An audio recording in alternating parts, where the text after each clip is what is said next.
So remember, guys, tonight's a little bit more like a specialty class. I love the flexibility. Just like a lot of my classes, if you were here on Tuesday morning, it's really strength based and teaching that body to move with strength and control. And then today we kind of do the opposite side of the spectrum, right? Where we're stretching, we're releasing, and just taking it a little bit easier. That doesn't mean the class is easy, but definitely softer, slower, and more flexibility. So let's get started here. Child pose. Such a fantastic stretch at so many levels. I got a couple options for you though. You're more than welcome to take a little kind of traditional child pose here with my butt to my heels, my knees are wide, forehead on the mat. Maybe just taking a nice soft variation. Two other variations here, yogis, would be to take a block, kind of just like massaging out your forehead. I love to add in these kind of subtle therapeutic self-care. What I'm doing is placing that block right at the kind of eyebrow, the bridge of the nose, and I'm just kind of massaging the forehead. Really nice to sometimes get a little face massage. So that's one option here if you want to take child pose further. If you're just joining, we're starting in child pose. I'm giving this option here of a little forehead massage with a block. Really good stuff. Getting right into the eyebrows even, and then the middle top forehead. One last option, if you're here to really get that flexibility going, is that extended arms, but now adding the blocks. So as you can see, I have my blocks on this middle height. So this is the lower height, right? This is the highest height. I have them in the middle here. And those elbows are on the blocks. Not too wide, right? And the blocks are kind of spread out so my head can dip between below. So think of it like child pose, but the arms are being lifted higher to stretch the underarm more. And I can straighten those elbows, press down a little bit to feel that underarm stretch. So there's a couple options for you to decide what's feeling good. Take a few more breaths here, maybe starting to deepen your breath.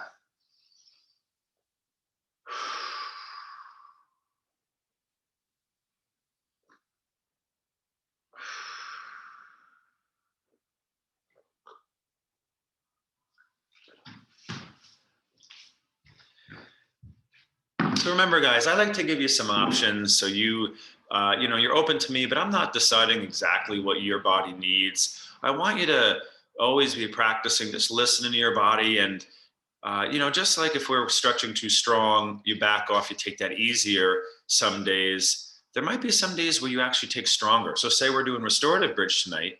Maybe you want to pick it up and do regular strengthening bridge. Just like I said, there's some days to take it easier. There's also some days when you're feeling up to it to push a little harder, even though we're doing the restful position. All right, yogis, so there's our first position. At your pace, let's make our way up. We're going to come to tabletop and just start nice and classic with our cat-cows. It's hard to beat this exercise here for just bringing blood flow through the spine without too much tension or strain in the spinal column. So you know the deal here. I inhale, arch the back and lift the chin. Big exhale, I round the spine and tuck the chin. Inhale. And what I like to do here sometimes, yogis, is I'll really focus on just doing like my hips. Because sometimes if it's like neck and upper body and shoulders, you get kind of too much going on. So you can see I'll really go for what's called anterior tilt. You'll feel an arch in your back. And then a posterior tilt. It's a very active driving of the hips under. And then I'll do a few of those. And then I'll do just like more of a couple of like my neck and my upper shoulders. Just to focus on feeling that area more. You can kind of break it down into little pieces. Like I mentioned in the lower back workshop, this is one of the most fundamental and excellent ways to, carefully and effectively kind of rejuvenate the spinal column. Now, that's forward and back. I'd like you to go outside the lines here. I dip the abdomen below, I go right, I go left, under, I go through cat-cow, but in like a circular motion, all right? And then I start to even bend my elbows, draw circling with my hips, even bringing my hips a little forward and back. Yogis, the goal is to like move a lot in your body. Sometimes yoga can get very structured where we're doing these isolated movements, side to side, forward and back, twisting. But if you look at me just for a moment, right, your abdomen is designed to move in all these kind of crazy ways. And, you know, when you're feeling good is when we start to teach that style of movement.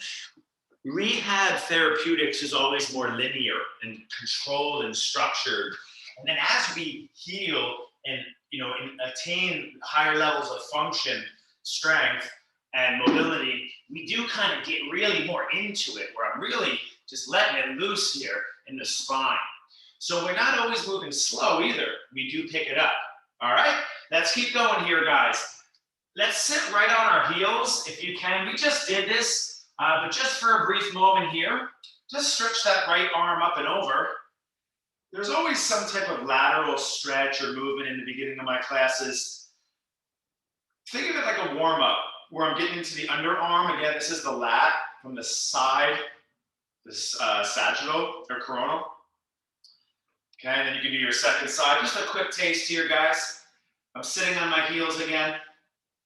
Reaching that left arm kind of up and over on the side bend. Getting into that deepest lower back muscle, the obliques, and what we call intercostals, the muscles between your ribs. And that is really tight for me, all the way down. I can feel it today. Ooh. All right, let's get out of there, guys. Your wrist got a little break. Let's do a quick downward dog, please. Here we're using this to get a little bit more into what's called dorsiflexion. So you can see how the feet are like really flexed, and I'm driving those heels down. You know what I like to suggest. Movements, especially in the beginning of class, your feet are feeling tight, your ankles or calves are feeling tight. I hope you've been doing your calf raises I've been suggesting to do regularly. Maybe on your morning walk, you kind of stop and you do a couple of these nice calf raises. That's really going to change your gait, how you start walking. It can take you out of angled balances in your feet. Calf raises, really good stuff, yogis.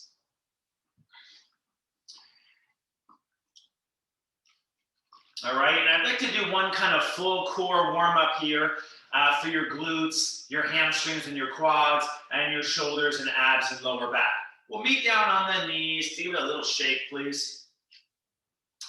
And then we're going to do that opposite arm, opposite leg, but it's the one where we repeat sides. So press your left foot down, lift the right leg up.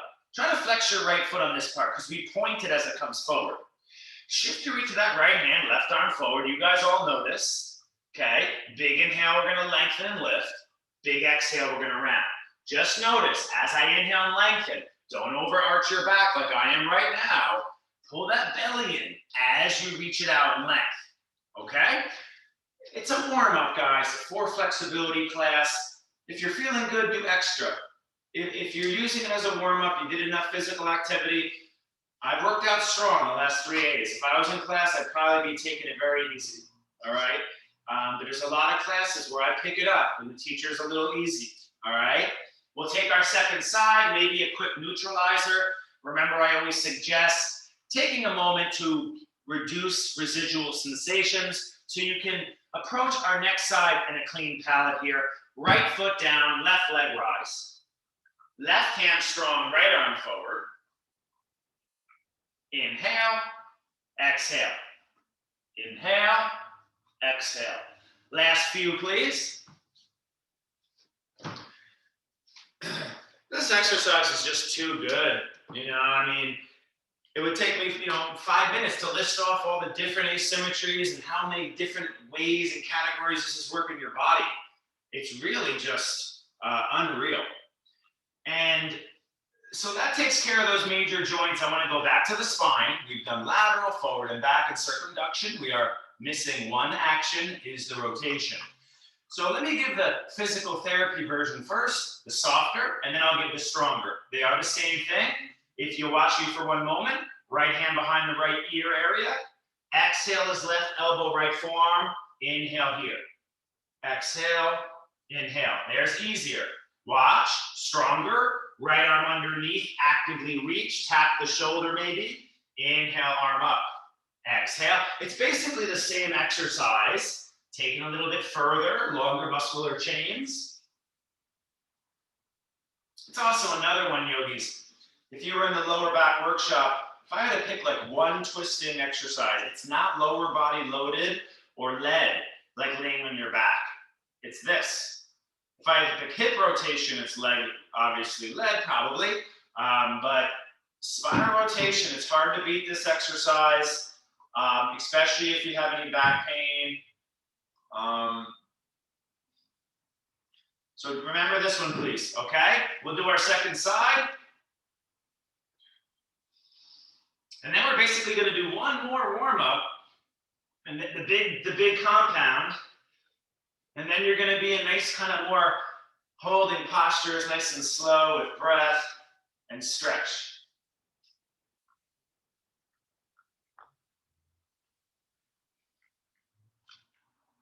I remember reading, you know, a healthy spine can do all its actions freely. And it was the idea of like move all your joints in the way they work daily, because you're losing the ability if you don't do it, right? So nice job there, guys. I know it's a lot on your wrist right now, so sit back if you need. I'm gonna give you the first big stretch. It's gonna kind of roll those shoulders back. So our final movement in the warm-up, regulars, everyone's a regular. Notice I walk my hands a little forward. I call it like a long table here. I go exhale, nice and slow, right? Notice how my wrists go behind my shoulders. So my shoulders aren't over my wrists. They're actually, my shoulders are like in front so I can create length. You might not go that deep, right? Exhale, inhale. And what I'm doing here, yogis, especially as I come forward, I'm really engaging my butt, pulling my navel in and up. And then I exhale, and then I inhale, squeezing my butt and my thighs, kind of lifting my core. Exhale. And then this is the linear approach to the more compounded, I call cat-cow. You can get outside the lines if you're feeling good, right? You can also do down dog and up dog. If you want to add a little strength, you can do chaturanga to get a little bit more heat. I tend to keep warm up easy in this class, not really doing a lot of strenuous activation, just activation to get blood flow and heat building.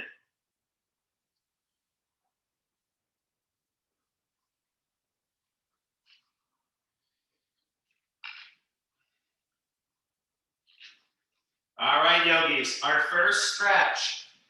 When you're ready, oh, let me not forget, we will do the toe tuck. So this is actually our first stretch. Some of you are still going. I like to demo. I'm a little ahead of you, so you can just peek up and know what's happening next. Big toes touch, heels kind of together. Oh boy, this is a big one. Remember I said this class isn't easy, and here you go. Hands behind you here. See if you can intertwine those fingers. Try to bring the opposite pinky in back, so like your weird grip. Roll the shoulders back. And I do want you to actively squeeze your upper back together. You know, this is from the postural correction series. You know, the postural correction series one looks a little bit more like this. So if you wanted to do this, it's totally awesome. Try to hold it, another couple breaths. You remember what we learn in exercise science, that it takes 6 times as much reps and 6 times as much time to change the body as it is to maintain it. So say you're trying to make your hamstrings flexible. It takes 6 times as much reps and time in stretches and movements to change and get more flexible as it does to maintain. Example, say you're trying to strengthen your butt and you do it 3 times a week, 3 sets. Once you get stronger, you only need to do it once a week, 3 sets, or once a week, 2 sets to maintain that strength that you have. So building it up is the really difficult part. Let's get out of there, guys. Now, I did ask you to have yoga blocks. I do want to do this stretch. It's a little later in class. I like to start you in this often so we can take a stronger approach if you'd like. So I'm not going to use the bolsters, but you know that's always welcome if you want to. Blocks. Now, I always tend to teach it horizontal. There are countless variations, vertical, middle, right? They do it where they stack 2. You know, there's the crazy versions where it's up high. I want that supported fish, okay? I'm placing the block underneath my upper shoulder blades, taking the block under the head. Now, I mentioned a stronger version. That would mean the block under the head is either positioned lower or even not there. So you can see the front of the neck opens. I like to bring the arms wide here. That's postural correction. I could bring the soles of my feet together, let my knees fall open. Now I'm in that super flexibility version. But I noticed as I changed my legs, my spine kind of went a little bit shifted, which brought my block too low. So what do I have to do? Scooch a little bit, my butt lower, kind of further away from my block. So it's better position. All right, guys, let's go about 2 minutes now. Let's come into some more breath work.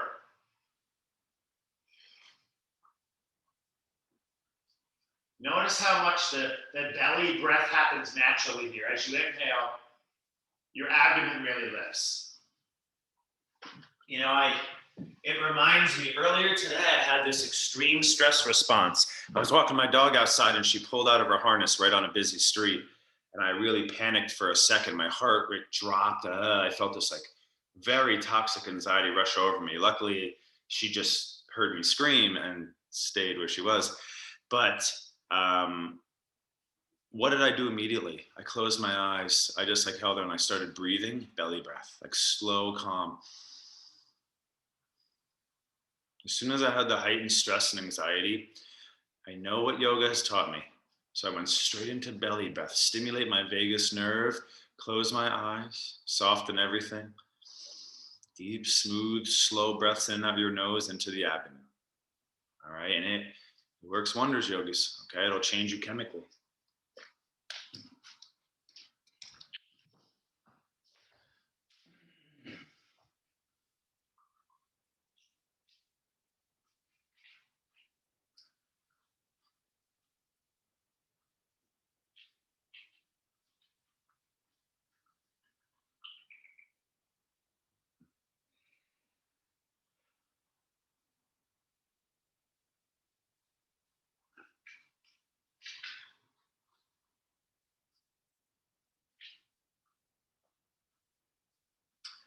So listen, guys, you're more than welcome to hold longer if you'd like, but I'd like to keep going now. If your head's on the floor, it's good to take your hands back there and kind of lift your head so it doesn't strain in that really open position after being stretched so long. Maybe even take, at that point, your hands, knees together. Use your elbows either to sit up with your core or roll to your side. We are going to meet on our back here, yogis. All right, and we are going to do our strap stretching this evening. I like to do strap stretching a little bit more towards the beginning as opposed to the end. So, you know, this is actually a pretty strenuous type of stretching here. So maybe we start with our knees into our chest. You take a moment there. Roll out your ankles a little bit. You know the deal. You have the idea like rolling out your ankles, pointing and flexing, wiggling your toes, spreading your toes. Just scanning through all those little joints. Bending and straightening the knees, and then kind of drawing circles with your knees together, both directions. Therapeutics, right? And then you could draw circles individually.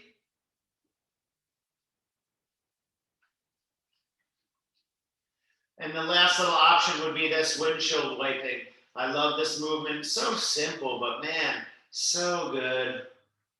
I mentioned hip rotation earlier. This would probably be the most fundamental therapeutic way, right? All right, guys, so let's get right into it. Just a classic style today. I'm going to take that right block on the right side if I'm going to need it, about hip height, maybe slightly lower, about a foot or two out in front of that side of the hip. I'm going to take that strap around the ball of my right foot.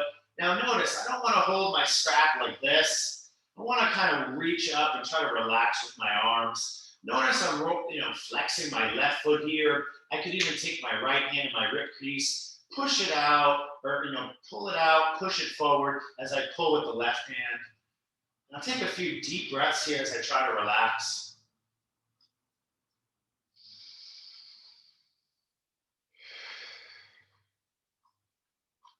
Try to notice if you tense up your shoulders here. your trap area, okay? We did talk about other options, wrapping it around your head or your underarm. You're always welcome to change it, all right? We talk about pointing and flexing the foot here, bending and straightening the knee a little bit, rotating it. You know, we've done this stuff too. Just a quick reminder, that's the only time I'll mention that if you want to switch it up. Because often when I do this, yogis, I won't hold at all. You know, I'll like rotate and hold, and then I'll pull and hold and bounce, or I'll do the big active isolated we did one night. It's just based on how my body feels, and I don't know how you're feeling. Next part, left hand takes that right foot to the left about 6-12 inches. So I didn't go open yet. I keep both hips down. My left hand takes the strap and goes over a little bit. You're gonna feel like a revolve kind of triangle sensation. It's deep in the hip here, outer hip. So from another angle, guys, I'm here. Do you see how this hip is still down? I'm not here yet. It's more of like a hip and IT band piriformis glute stretch than it is a spinal twist. And I did legs 3 days in a row. I can really feel this stuff right now. So be easy if you're with me here, okay, if you're feeling sore. Eventually, just a short hold here for that second part. Right hand takes the strap, and now we open up. Now, most of the times, you know, you're going to be suggested to keep this left hip and ribs down. Now, there are times and days for benefits to be had by kind of letting it like open a little bit and lift. So you can see here, this is lifted. If you're always doing it in the exact same way, it's good to kind of explore into those kind of uncharted territories. So my right leg is nice and out. I readjust. Notice my right arm is not cramped in here. It's kind of reached out. I'm spreading out here. Taking a few breaths, pulling that right leg toward that right shoulder.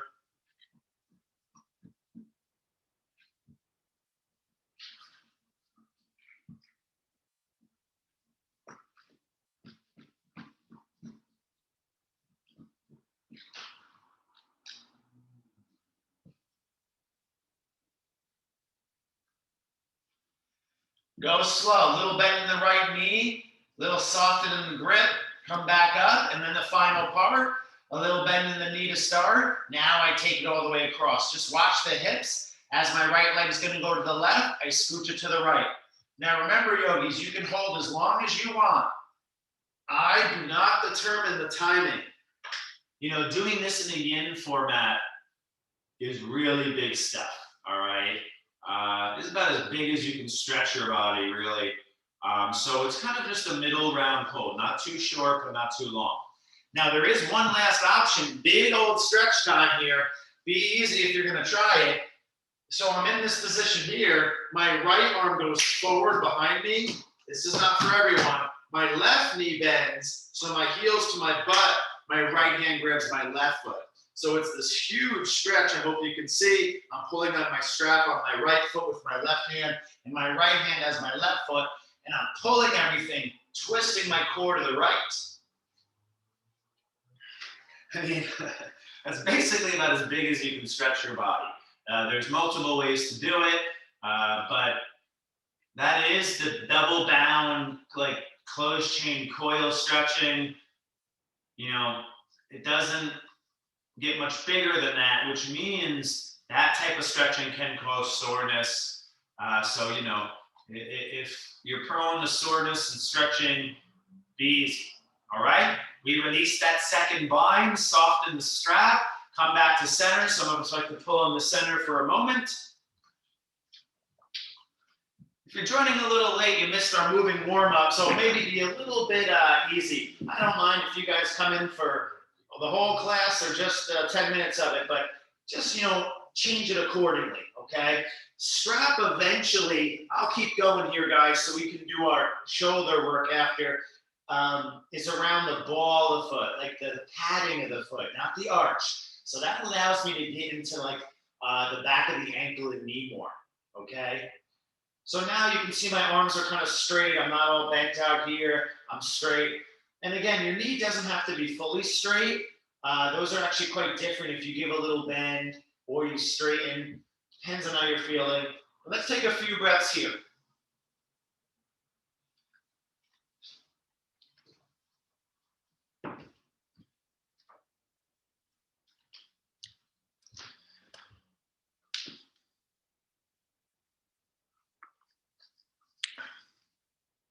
Make it personal, yogis. Try to reduce fidgeting, but a little like purposeful movement can be amazing. You know, it's like one of the main disciplines in yoga. It's like stop fidgeting, like throughout the day too, right? Yeah, that micro self-control.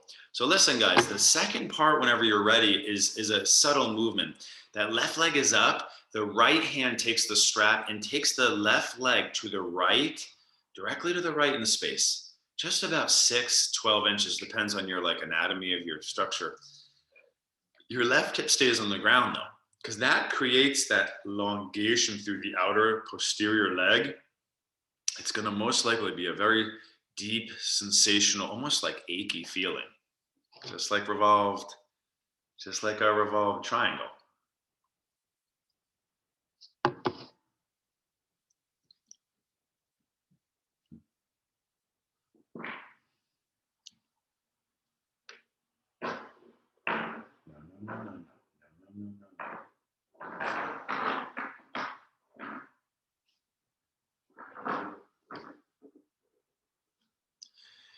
Now, you don't want to hold that one too long. That one will stimulate some nerves there. The third part here is the open hip. So go slow. Left hand takes strap now, opens foot to the left. You might want to take that block. Let me just let my pup out real quick. I'm still with you here, though. Got it. Got it. Go babies. Got it. Good girl. Good girl. Come on. Come on. Good girl.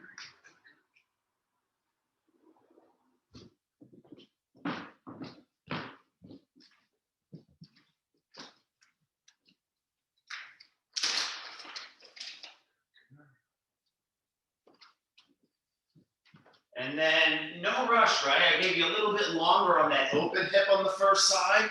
So that's like our triangle stretch. It's basically the same thing. A little bit more abducted than normal triangle. The fourth part is the big spinal twist. And this is the biggest part here, yogis. I scooch my hips a little left. The right hand takes the strap, the left foot across to the right. And I reach out with my left, and it's like I'm spreading out. Now, again, what tends to happen is people tend to be like this. Watch the bottom leg. It kind of crawls over. Do you see that posture now from my left heel to my crown? See how everything is like spread out like the T? And I'm breathing.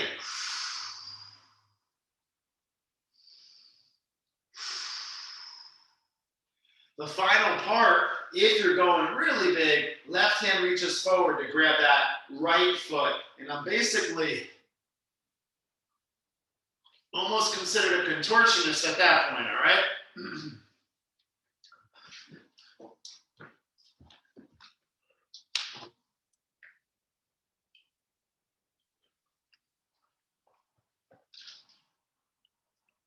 Learn to use the breath.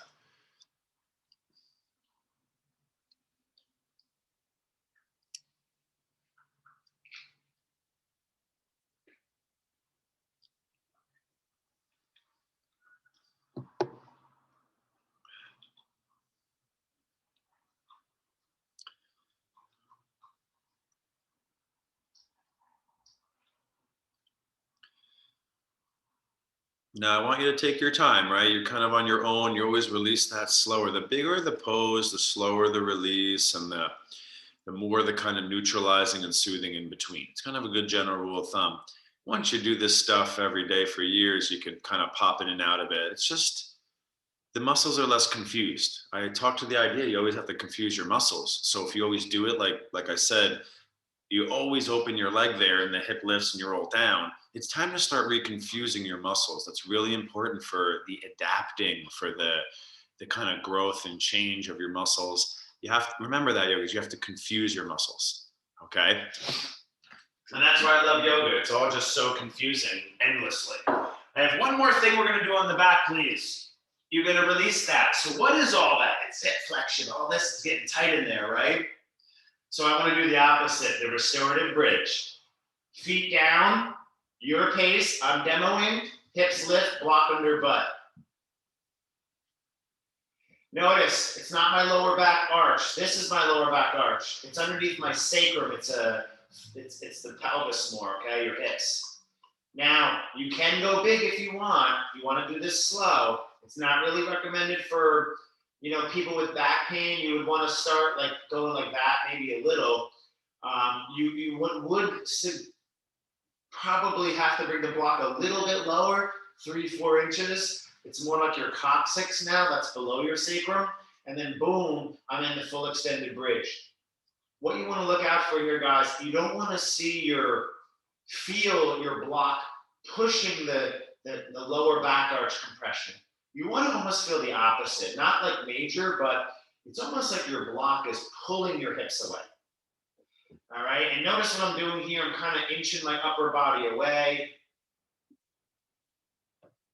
just to get that nice long spine. And that feels wonderful for me right now because my hip flexors feel really tight, which means my lower back itself feels tight.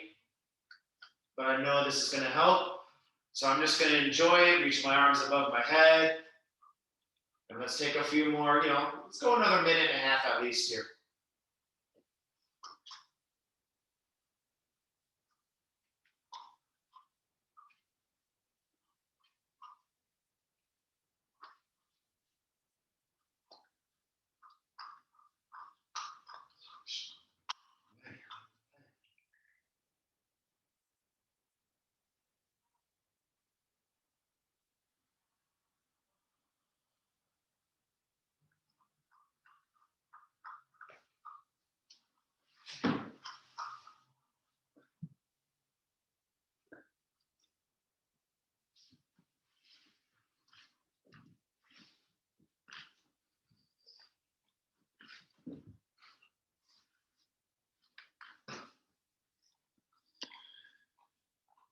I did get an email. Someone said, I just ate a half an hour ago. Is it cool if I come to class? And I said, it's cool, but it might ache and not feel great, right? So it's always recommended to exercise on an empty stomach as possible.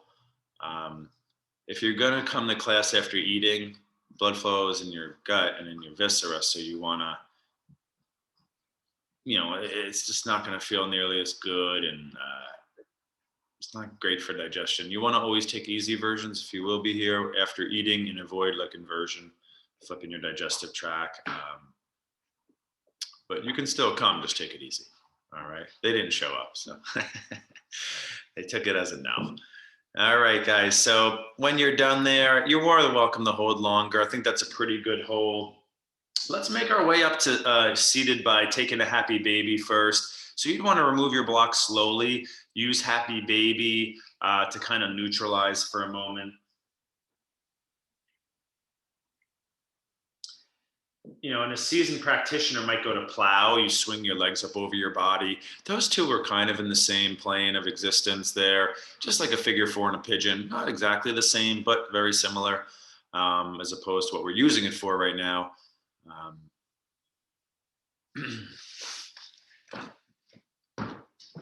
And then if you're comfortable, do a little rock forward and back, rock forward and back. Let's make our way up to seated. You can swing your legs around. We're going to come right up to standing, yogis. I'm not, if you missed the beginning, we did quite a few things here to loosen up with dynamic movements. We're going to come through that kind of down dog, walk our feet forward. We'll take the forward bend on the way down. We already just did that, so we won't do that now. We're just going to meet standing here to kind of shake it out.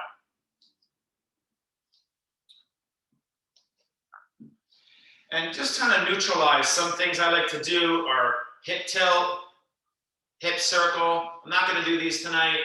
just for, we do them all the time. This kind of big hip circling, my good old favorite, this twisting, knee lifts, and, just kind of bending the straightening knees and back bending. Those are all excellent neutralizers to prepare for our standing work. All right, guys, so we're going to do the strap work again. This is something I would like to try to teach about once a month. Flexibility is a perfect time to do this stuff. So just in case you're not doing it on your own, these are some of the most dynamic, unreal stretches you can do for the shoulders. It helps to stretch in closed chain, right? Which is a little bit more rare in shoulder stretching. So you're going to inhale, just up and back. Look at, I'm sliding wider here because my shoulders feel tight from, been mixing in a little bit more light weights because I'm just a little too flexible and stuff. So here we go, guys. Close your eyes if you can. Notice my arms do stay bent and I'm taking it nice and slow, especially past that tight part in the back. Couple more.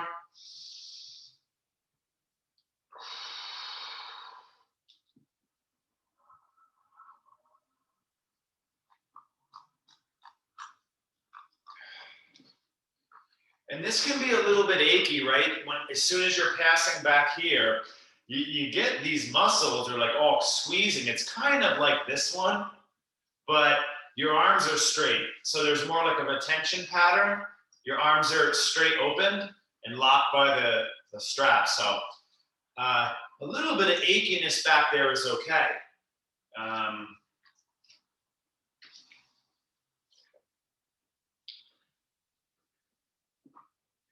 Now, if you're up for it, let's do, we're not doing that one where we open up on our chest. So this is kind of a substitute for that stretch.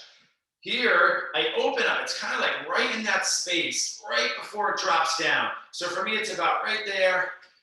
Okay, it's not like down here. It's a little bit, tiny bit higher.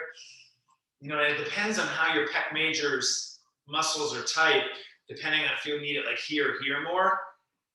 I'm in handstand and dog a lot, right? So my arms are like above my head more. If you get somebody who's like a cyclist or maybe like a swimmer or rower, they might have like their lower pec tighter. It's not the case for me. I'm a little stronger like up here from my handstand work, right? So I'm up here with my strength, not as much like down here, like, okay? So that, just to be clear, it can look very different person to person of how that stretch is going to be the best. So some of us, it might be like here. Okay, now shake that out, yogis. This next one is also a little bit difficult. It's the bent arm version. The strap never comes in front of us. So look what I'm doing here. I'm just kind of, remember I said neutralizing this up and down. Look at that little roll. And just kind of shaking your arms out is good. Now this next one is almost like my elbows are trying to touch together. So it's straight arm, my hands are closer. See how the elbows touch together there? Almost. Down, up, down, up. Now, again, your grip is closer and it never goes in front of me. This seems like simple, but all these together are really changing how this is what I see all the time in people's bodies. The shoulders are like really rolled forward. Even in a lot of like really practiced yogis and fitness people, their shoulders are straight like that. And that is not easy to undo. These couple methods together are a really good way, to start creating those new muscle patterns. Now, what you do is if you wanted to try it is hold right here. And then you breathe like up into your chest and pull it almost forward. And it's like, it's called, if you remember our wrist workshop, it's a ulnar deviation. So the outer pinky shortens. So you see that? See my wrist? And then I lift my chest.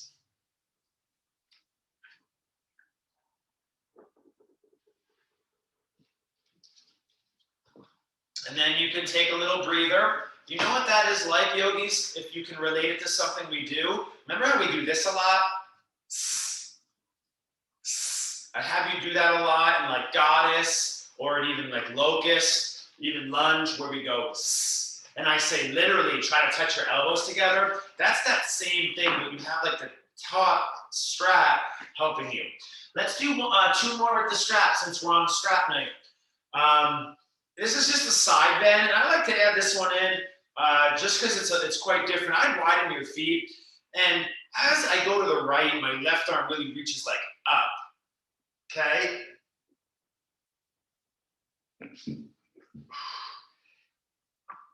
Notice I'm kind of like almost leaning back a little bit. I'm very flexible, so to get a good stretch, I got to go pretty deep in the side body. It's one of my stronger ranges of motion. Now you come back up. Notice my palms are forward. It's a short one, yogis, because it's strenuous on the spine. There's a lot of strength in this one. It's a very kind of power stretch.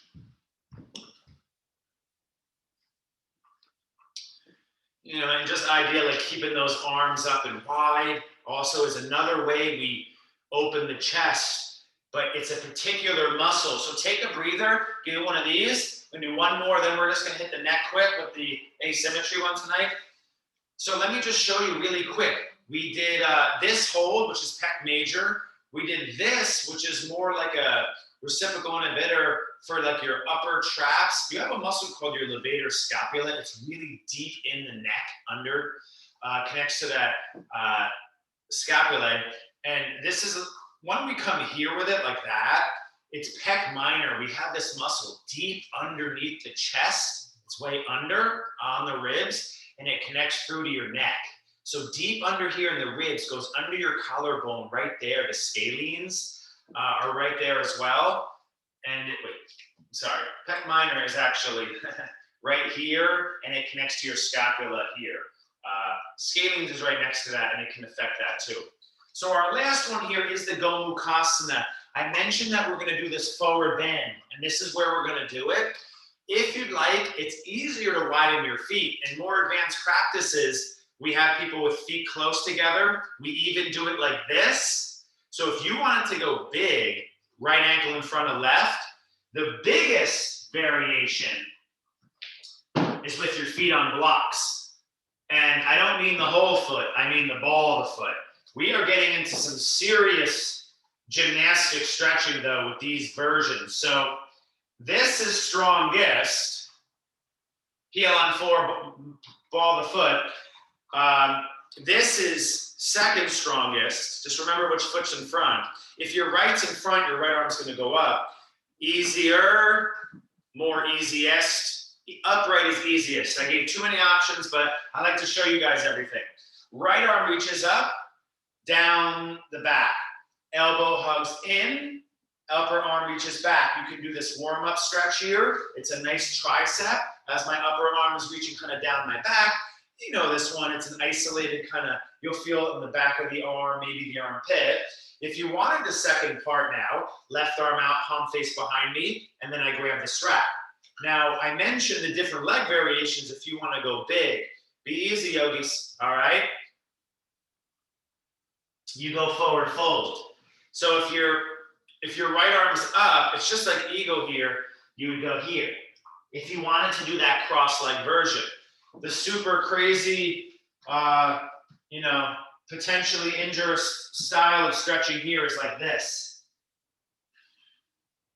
With a mound of my feet on the block. I'm not here to tell you exactly what you're supposed to do, guys. This is like adult education and training. With kids, I train 3 kids now. I just took on a new basketball player. He wants to dunk a basketball. I have an exact way to start doing that. And, for them, it's like I tell them exactly what to do. But with you guys, it's more like I got to let you have a lot of the responsibility. Get out of there, guys. Stand up, bend your knees, shake it out. Our main target is that bottom arm because we started class with the arm being pulled back here. We also did it in down dog. All right, second side here, left arm up, You can do your little tricep thingy. It's a fantastic stretch when I'm just kind of at the gym. If I'm doing like arms, I'll throw that in like quick, just kind of boom, boom, boom. Ooh, it's tight. And then I'll, quick stretch. Right arm out, palm face behind me, grabs the strap. If you did forward fold, be easy on that bottom shoulder, right? Don't forget knees bent is always the recommendation when doing a forward bend like that, especially if your back is, tends to round a lot or you have any injuries.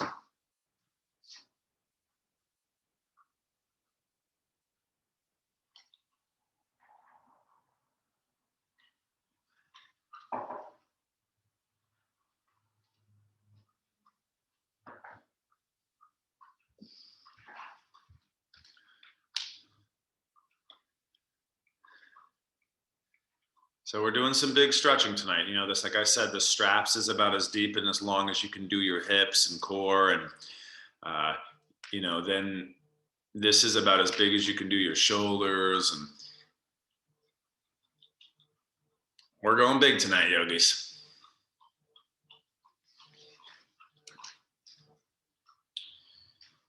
So what I'd like you to do is finish that up here, guys. Take a moment. And I want to do a little neck thing here. We're already kind of getting close to the end of class here, but I do want to do a little neck. We did the front of the neck. We did the twisting neck. All right, so you guys know the deal here. When I look at isolated neck stretches, you get rotation all throughout yoga all the time. You get up and down too, but what we lack a lot is this lateral neck movement, and you don't see it a lot in compounded.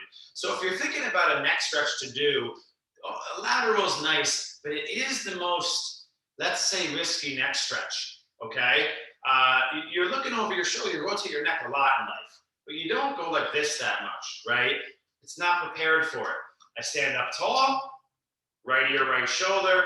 If I want a little bit more, I could go here, or even reach down and away. There's always this version.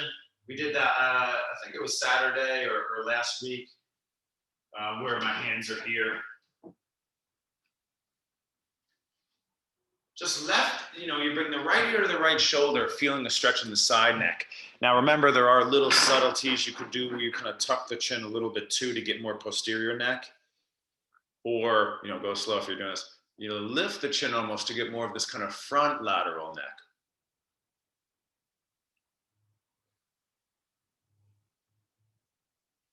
Now come back to center.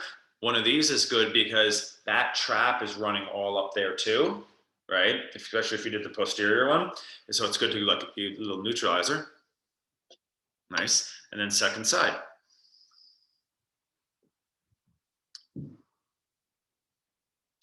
I mentioned the scalenes. That's the muscle you're targeting, but there's also sternocleidomastoid, platysma. You have these three big splenii muscles. You have suboccipitals. You even have part of your digastric potentially right here, right? It's a really awesome stretch that should be done a little more often because the neck is it's always so laterally lacking movement, right? So these little muscles, these three scalenes, stabilize lateral movement.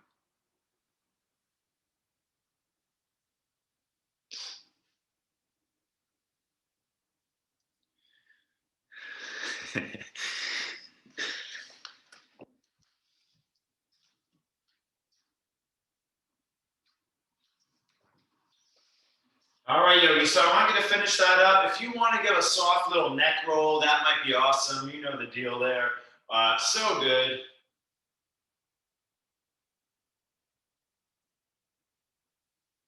I almost neck roll like, I was at the gym, like when I'm doing like a strong exercise or a flow, I might like even hold lunge, just like this and like roll my neck. I kind of almost put it in there every single day, just kind of like intuitively. Now, let's come to the front of our mat. One little quick ankle stretch. Let's just do our outer ankle stretch. This is one I've been trying to add in. I realized that I wasn't teaching this maybe years. You tend to like just kind of forget stuff and go into patterns of what you're kind of teaching. And I was trying to look through the body of what I wasn't doing, and I was like, whoa, we haven't done this stretch in so long. So we've been bringing this back in. You're gonna feel the outer ankle. This outer ankle bone, the malleoli from the heel, is the kind of lengthening. You might even feel it all the way up to the knee. That's a really good sign that you need it. Okay, you can try the opposite just once. It's where you press your big toe down and the outer edge of the feet lift and the knees kind of bend and even buckle in a little. You're gonna get such little movement here. As you can see, the outer edge of my foot barely lifts, okay? It reminds me of that knee to the rotated squatting we do in the power yoga sometimes, right? If you remember that one. All right, guys, so let's make our way to the top of our mat. Shake our feet out, shake our hands out, roll your wrists. And to finish up class today, I want to do our big front body stretch. So we did restorative bridge and fish. Now we've got to get our thighs. That's basically the end of the hip stretching. All right, so if you'd like, we take it down through that yogi squat for a moment here.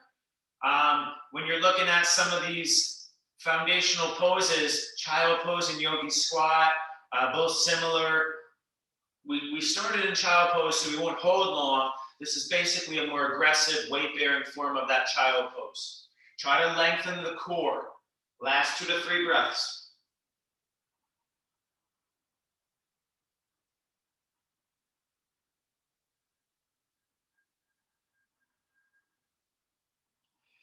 All right, yogis. So we're going to step back to the tabletop. Now, this is the big front body stretch of class. It might be the most difficult one for some of us. It's where my knees go together, my feet widen just enough. Now, if you can't sit between your heels, you can try sitting on a block or two. Just notice my heels are so close to my hips that I can't even get my hands in between there. I'm not sitting on my feet or heels though.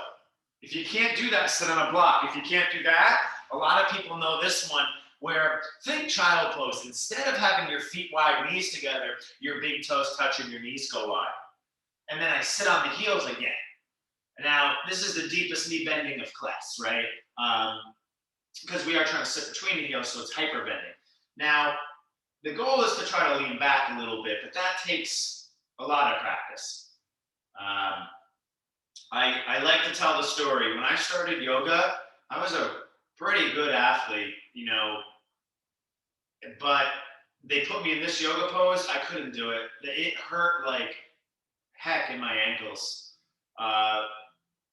It hurt so bad. I always try to stop. And luckily, I had a pretty tough teacher, and he used to pick on me in class. You know, it'd be like 30 people in class, and he'd be like, "Uh-oh." You know, he would literally call me out, and I didn't like it that much then, but I see why. I'm happy he did it because now I can do it easy. All right, keep it up. You'll change your body. Now, if you can't do this at all, don't forget we lay on our side and reach back here. You're also welcome to stand up and do it like this. Just notice that I don't want to be here. I do want, as I pull that femur, the upper leg bone back and squeeze my hood on my butt, remember the goal is to bend the knee. I want to bring that arch on my back, so I want to bring my pubic bone forward and ribs in to create that stretch from the upper quad. Okay, last 2 to 3 breaths. Remember that a lot of your quad muscles cross 2 joints, hip and knee. So the way we really stretch those is by bending the knee deep and extending the hip and posterior tilting. So it's 3 things. It's just like stretching your hamstrings. It crosses your knee and your hip. So you straighten the knee and then hinge at the hip and anterior tilt. It's that same process, but for the front. 3 parts: the posterior tilt, the knee, and the hip. Okay. That's not really easy to understand, but no worries. Who cares? So do your second side if you haven't. Last few breaths here, guys. This is our last like really big stretch of class.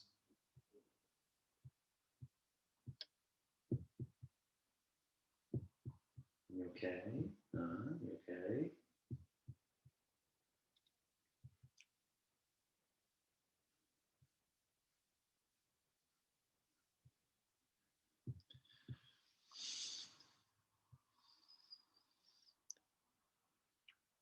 Don't forget to stretch your front bodies, guys, okay? We didn't do like Sphinx and Cobra, but we did restorative bridge and the fish, and that kind of took care of that.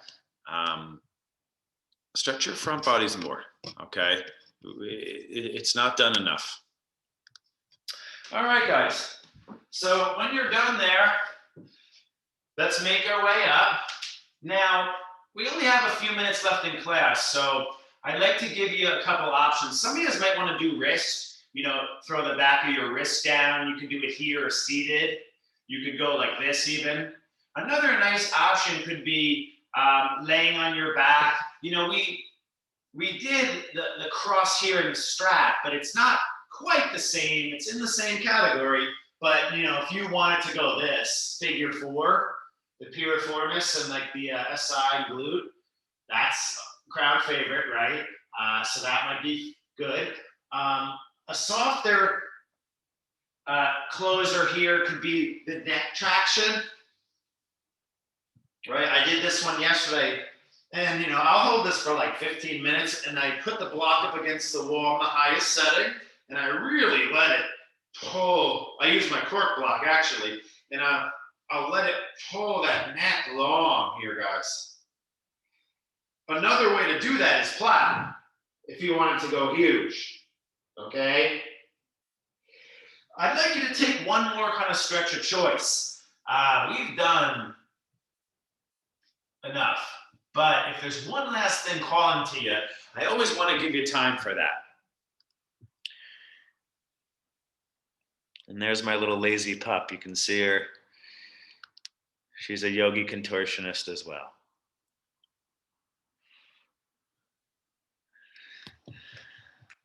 She's too distracting up here when I'm teaching.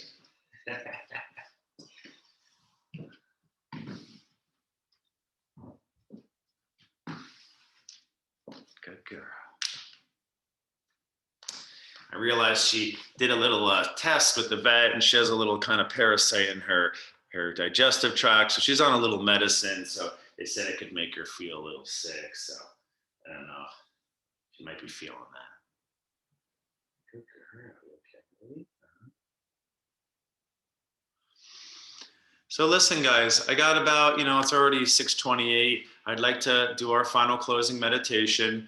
And, in a flexibility class, a gentle yoga class, it's always ideal Shavasana is like 15 minutes, right? But in a softer class, maybe a little less. In a power class, maybe a little bit more. It depends on how much you challenge your body and mind and strain and stress. But I always like to say, 2 to 3 minute minimum, and we always will hit that. So I'd like you to get eventually into a comfortable position. And you know what to do. Just practice conscious relaxation, intentional relaxing. I always remember this idea. It's talked about in the Bhagavatam about this yogi was a master rester and like never needed to sleep. He got so good at conscious relaxation that he never needed to sleep. There's like stories about some of the Hasidic monks. They renounce everything. They don't eat either, but they get to this point where they've trained their mind consciously to connect to the body to like signal rest, and you go like right into this super high like alpha, theta, delta state, and it's just like the rest is like 10 times as fast. All right, so close your eyes, final pose, relaxation.